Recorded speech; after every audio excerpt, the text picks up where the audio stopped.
ಹೇಳಿ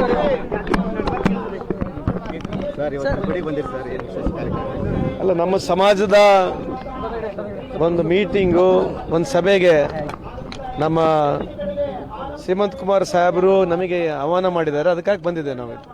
ಸರ್, ಗಡಿ ಭಾಗದಲ್ಲಿ ಬಹಳಷ್ಟು ಜನ ಮಹಾರಾಷ್ಟ್ರಕ್ಕೆ ಕೆಲಸ ಹೋಗ್ತಾರೆ ಸರ್. ಅವರು ಸಚಿವರಾಗಿದ್ದಾರೆ, ಅವ್ರ ಬಗ್ಗೆ ಯಾವ ರೀತಿ ಏನು ಹೇಳಿದ್ರಿ? ಚಿಕ್ಕೋಡಿ ಗಡಿ ಭಾಗ ಇರೋದ್ರಿಂದ ಶೈಕ್ಷಣಿಕ ಜಿಲ್ಲೆ ಇದೆ, ನೂರಾರು ಕಾರ್ಮಿಕರು ಸರ್ ಮಹಾರಾಷ್ಟ್ರ ಹೋಗ್ತಾರೆ. ಇಲ್ಲಿ ಯಾವುದೂ ವ್ಯವಸ್ಥೆ ಇಲ್ಲ. ಅಲ್ಲ, ಒಪ್ಕೊಂಡ್ವಿ. ಈಗ ಯಾವ ಇಲಾಖೆಗಳು, ನನ್ನ ಕಾರ್ಮಿಕರ ಇಲಾಖೆ ಅಂದ ತಕ್ಷಣ ನಾನು ರೂಲ್ಸ್ ಫ್ರೇಮ್ ಮಾಡ್ತಕ್ಕಂಥವ್ನು ಅಲ್ವಾ. ಈಗ ಹೈದರಾಬಾದ್ ಕರ್ನಾಟಕದವರು ಅಲ್ಲಿ ಹೋಗ್ತಾರೆ, ಬಿಹಾರದವ್ರು ಇಲ್ಲಿ ಬರ್ತಾರೆ. ಸೊ ಈ ಥರ ವ್ಯವಸ್ಥೆಯಲ್ಲಿ ನೀವು ವೈಯಕ್ತಿಕವಾಗಿ ಕೇಳಿದ್ರೆ ನನಗೇನಿಲ್ಲ. ನೀವು ಕೇಳಿದ್ರೆ ನಮಗೇನು ಸಮಸ್ಯೆಗೆ ಹೆಂಗೆ ಹಲ್ಲು ಕೊಡ್ತೀರ ಅಂತಿದ್ರಿಲ್ಲ. ಆದರೆ ಖಂಡಿತವಾಗ್ಲೂ ನಾವು ಮುಂದೆ ಬರ್ತಕ್ಕಂಥ ದಿನಗಳಲ್ಲಿ ಈ ಭಾಗದಲ್ಲಿ ಏನು ನಮ್ಮ ಇಂಡಸ್ಟ್ರಿಯಲ್ ಪಾರ್ಕ್ ಮಾಡ್ಬೇಕಂತ ಇದ್ದೀವಿ ಅಥವಾ ನಮ್ಮ ಟೆಕ್ಸ್ಟೈಲ್ ಪಾರ್ಕ್ ಮಾಡ್ಬೇಕಂತ ಇದ್ದೀವಿ, ಆ ಥರ ಮುಂದೆ ಮಾಡೋದ್ರಿಂದ ಇಲ್ಲಿ ಈ ಭಾಗದ ಜನಕ್ಕೆ ಕೆಲಸ ಸಿಗ್ತಕ್ಕಂಥದ್ದು ಅವಕಾಶ ಆಗುತ್ತೆ. ಯಾಕಂದ್ರೆ ಚಿಕ್ಕೋಡಿ ಶೈಕ್ಷಣಿಕ ಜಿಲ್ಲೆ ಗಡಿಯಲ್ಲಿದೆ, ಕರ್ನಾಟಕ ಹಚ್ಕೊಂಡಿದೆಲ್ಲ. ಯಾಕಂದ್ರೆ ನೂರಾರು ಜನ ಸರ್ ದಿನನಿತ್ಯ ಸರ್ ಇಲ್ಲಿಂದ ಹೋಗ್ತಾರೆ ಸರ್. ನಿಪ್ಪಾಣಿ ಆಗಲಿ, ಚಿಕ್ಕೋಡಿ ಆಗಲಿ, ಕಾಗವಾಡ ಆಗಲಿ, ಅಥಣಿ ಆಗಲಿ ಸರ್. ಅದೇ ರೀ, highest number of sugar plants ಇಲ್ಲೇ ಇರೋದು. ಆಮೇಲೆ ಬೆಲ್ಗಾಮ್ನಲ್ಲಿ ಇರ್ತಕ್ಕಂಥ ಇಂಡಸ್ಟ್ರಿನೂ ಇಲ್ಲೇ ಇದೆ. ಆಮೇಲೆ ಫೌಂಡ್ರಿನ ಇಂಡಸ್ಟ್ರಿ ಇಲ್ಲೇ ಇದೆ. ಸೊ ಇಂಡಸ್ಟ್ರಿ ಇಲ್ಲ ಅಂತಲ್ಲ, ಆದ್ರೂ ಇನ್ನು ಇಂಡಸ್ಟ್ರೀಸ್ಗಳು ಬರಬೇಕು.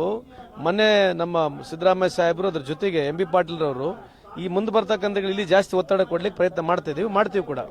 ಇವಾಗ ಪ್ರಿಯಾಂಕಾ ಖರ್ಗೆ ಅವರು ಒಂದು ಎಐ ಜನರೇಟೆಡ್ ಟ್ವೀಟ್ ಮಾಡಿದ್ದಾರೆ ಸರ್. ಅದ್ರ ಬಗ್ಗೆ ಬಿಜೆಪಿ ನಾಯಕರೆಲ್ಲ ಅವ್ರ ಮೇಲೆ ಹರಿಹಾಯ್ತಾ ಇದ್ದಾರೆ. ಏನಾಗಿದೆ? ಬಿಜೆಪಿ ನಾಯಕರೆಲ್ಲ ಹರಿಹಾಯ್ತಾ ಇದ್ದಾರೆ. ಇದ್ರ ಬಗ್ಗೆ ಎಐ ಟ್ವೀಟ್ ಮಾಡಿದ್ರ ಬಗ್ಗೆ ಏನಂತ? ಪ್ರಿಯಾಂಕಾ ಖರ್ಗೆ ಅವರು ಅಂತಂದ್ರೆ ಒಂದು ಜೈಲಿನಿಂದ ಹೊರಗಡೆ ಬಂದಿರೋ ಫೋಟೋನ ಎಐ ಮಾಡಿಕೊಂಡು ಹೊರಗಡೆ ಇದ್ದಾರೆ ಸರ್. ಯಾರು ರೀತಿ ಬಿಹಾರದ ಸಚಿವರು ಅವ್ರು ಎಐ ಜನರೇಟೆಡ್ ಫೋಟೋ ಟ್ವೀಟ್ ಮಾಡಿದ್ದಾರೆ. ಇದ್ರ ಬಗ್ಗೆ ಬಿಜೆಪಿ ನಾಯಕರು ನಿನ್ನಿಂದ ಅವ್ರ ಮೇಲೆ ಹರಿಹಾಯ್ತಾ ಇದ್ದಾರೆ. ನಾನು ನೋಡಿಲ್ಲ, ನೋಡಿದ್ರೆ ಅದ್ರ ಬಗ್ಗೆ ಪ್ರತಿಕ್ರಿಯೆ ಕೊಡ್ತೀನಿ.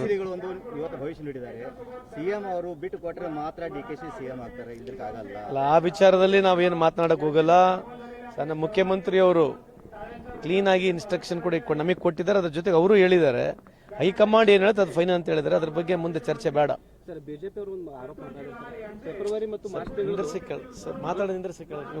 ಗೃಹಲಕ್ಷ್ಮಿ ಹಣ ಜಮಾ ಆಗಿಲ್ಲ, 5,000 ಕೋಟಿ ಏನ್ ಹೋಯ್ತು ಅಂತ ಒಂದು ಪ್ರಶ್ನೆ ಕೇಳ್ತಾ ಇದ್ದಾರೆ ಸರ್ ಕಾಂಗ್ರೆಸ್ ಪಕ್ಷಕ್ಕೆ. ಏನ್ ಹೇಳ್ತಾರೆ? ಅಲ್ರಿ, ಮೊನ್ನೆ ಸದನದಲ್ಲಿ ಉತ್ತರ ಆಗಿದೆಯಲ್ಲ ಇದ್ರ ಬಗ್ಗೆ.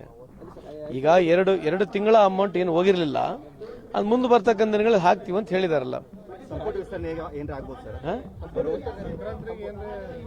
ಇದ್ರ ಬಗ್ಗೆ ಹೈಕಮಾಂಡೇ ತೀರ್ಮಾನ, ಮುಖ್ಯಮಂತ್ರಿಗಳು ಉಪಮುಖ್ಯಮಂತ್ರಿಗಳು ಹೈಕಮಾಂಡ್ ತೀರ್ಮಾನ ಮಾಡುತ್ತೆ. ಸಿದ್ದರಾಮಯ್ಯ ಅವರ ಸೈಲೆಂಟ್ ಆದ್ರೆ ಇಷ್ಟ ದಿನ ಏನಂತಂದ್ರೆ ಅಧಿಕಾರ ಹಂಚಿಕೆ ಬಗ್ಗೆ ಮಾತಾಡ್ತಾ ಇದ್ರು. ಈಗ ಎಲ್ಲೋ ಒಂದ್ ಕಡೆ ಅವರ ಇದ್ರ ಬಗ್ಗೆ ಮಾತಾಡಿದಾರೆ, ಅಧಿಕಾರ ಯಾರಿಗೂ ಶಾಶ್ವತ ಅಲ್ಲ ಅಂತ ಹೇಳ್ತಾರೆ. ನೀವು ಅವರಿಗೆ ಕೇಳಿ. ಸಾಮಾನ್ಯ ಕಾರ್ಯಕರ್ತನಾಗಿರ್ತೀವಿ ಅಂತ ಹೇಳಿ ಕಾಂಗ್ರೆಸ್ ನಲ್ಲಿ ಎಲ್ಲವೂ ಸರಿ ಇಲ್ಲ ಅನ್ನೋದಕ್ಕೆ ಮೇಲ್ನೋಟಕ್ಕೆ ಕಾಣ ಬರ್ತಾ ಇದೆ ಸರ್. ಹೈಕಮಾಂಡ್ ಅಲ್ಲ, ದೇಶದಲ್ಲೆಲ್ಲ ಸರಿ ಇದೆಯಾ? ಹೈಕಮಾಂಡ್ ನಾನು ಕೇಳ ಆಯ್ತು, ನೀವು ಹೇಳಿ ಇಷ್ಟೆಲ್ಲ ಪ್ರಶ್ನೆ ಕೇಳಿರಿ. ನಾನು ಸುಮ್ಮನೆ ಒಂದು ಕೇಳಿದೆ, ನಿಮ್ಮ ದೇಶದೆಲ್ಲ ಸರಿ ಇದೆಯಾ? ಅದ್ರ ಬಗ್ಗೆ ಚರ್ಚೆ ಮಾಡೋಣಲ್ಲ. ಬಿಜೆಪಿಯವ್ರಿಗೆ ಕೇಳ್ರಿ, ದೇಶದಲ್ಲಿ ಏನು ಸರಿ ಇದೆ, ಏನಾಗಿದೆ ದೇಶದಲ್ಲಿ. ಇವತ್ತು ಬಂಗಾರ ಎಷ್ಟು ರೇಟಿಗೆ ಐತ್ರಿ ಇವತ್ತು? ನಿನಗೇನು ಸ್ಪೆಷಲ್ ಕೊಡ್ತಿದ್ದಂಗ ಬಂಗಾರ? ಮದುವೆ ಆಗ್ಯಾ ನೀನು? ಹೆಂಗೆ ಅದಕ್ಕೆ ಬಂಗಾರ ರೇಟ್ ಗೊತ್ತಿಲ್ಲ ನಿನಗೆ?